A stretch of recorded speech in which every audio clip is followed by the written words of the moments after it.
If, big if the meaning of the cards was accurate and what they really need to deal with is their spousal relationships, it doesn't matter how many times they switch psychologists, the same issue is going to keep coming up. Then it would be a question of whether they can see the repetition as itself having a meaning. What we keep coming back to with all this is that it's symbols and it's patterns, and it's our challenge of interpretation that gives them meaning, because the basic point of Rorschach's ink blots is that they have no meaning in and of themselves. They are purely accidental. There is nothing deliberate about any of their shapes or colors or anything. They're simply a symbol, but it's kind of like someone looking up at clouds in the summertime and trying to interpret what shape the cloud is. That one shaped like a horse, that one shaped like a turtle. Maybe to some people, but that raises the question, is there something significant about a turtle to you? Do you, like some of the tribal societies, look at the earth as being, somehow all part of a turtle's back? Is there something about the slow perseverance and the hard work and the methodicalness of the turtle that is somehow needing to become a dynamic in your life? Maybe you're rushing through things too much and not learning what you could, not being as persevering or as thoughtful with each step you take as the turtle is with each step that they take. There's also the sense in which the turtle carries its house on its back and can also move between land and water. And those may be meanings that have some correspondence in our own lives as well. That there's a sense in which we need to take home with us wherever we go, instead of considering our home to be a physical address, and that if we don't have that address, we don't have a sense of home, rather than understanding that we can build a sense of home wherever we go. That's the meaning we can provide, but the meaning is not inherent in any of the structures. Just because a house is a house doesn't mean it will ever be a home. The difference many people give to the difference between the two that many people provide has to do with emotions and with commitments and with shared memories and with the passage of time there and important events in one's life that happened there, and also in the ways that one has invested oneself into the condition or the appearance of that particular house.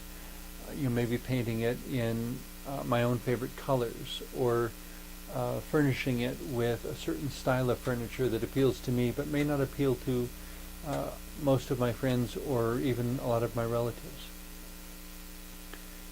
But the question of meaning is always this more multidimensional thing. It's always a little bit difficult to pin down because it shifts so much from one person to another and from one time to another.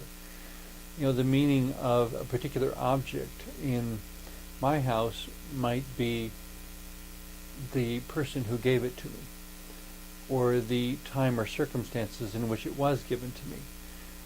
When I was in a bodybuilding competition in Montreal, I was given a silver medal. Now every time I look at that silver medal, I'm reminded of the validation and the accomplishment and the experiences that accompanied the receipt of that medal. And so in a sense, that medal has a meaning for me that it would not have for anyone else. And there are sentimental objects that some people have. I have a number of them myself, where I would look at the object and I would say, it's, from one person's perspective, it's just a clock.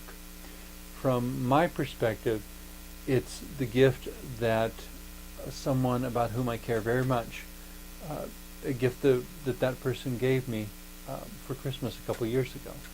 And so the value and the meaning of the clock is not just to tell time. The meaning is also of relationship, of connection, of the interweaving of lives. especially considering that most of us are not born and die at the same time as our friends and loved ones. There is a certain overlap that happens. What is the meaning of the overlap? I suppose it depends upon the memories you're able to share with that person and the conversations you had, but it may also be a meaning that you assigned. But this is where we get into heirlooms again, that the meaning is assigned, it's not inherent. It's just a clock, it's just a scarf, the scarf I received from my grandfather, who emigrated from Switzerland in 1927 as a young single man who knew how to make Swiss cheese, and emigrated to the United States and wound up living in Wisconsin, and only after he was established there, acquiring a wife who was from East Prussia, of all places, not from Switzerland, and not from some local place where he had emigrated to, but the two of them found each other. And so the meaning of that scarf is not simply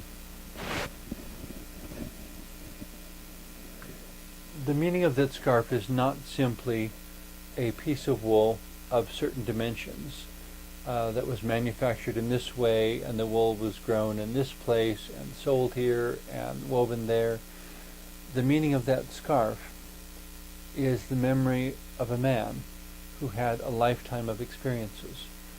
And I really can't say that I knew him that well, because as I was growing up, he was becoming senile because of high cholesterol and hardening of the arteries, and certain degrees of dementia setting in where he could no longer remember English after a while, and spoke everything in the thick accent of the Swiss language of his childhood, which of course I didn't know. I didn't have a clue how to understand Swiss language, and so I had no idea what he was saying.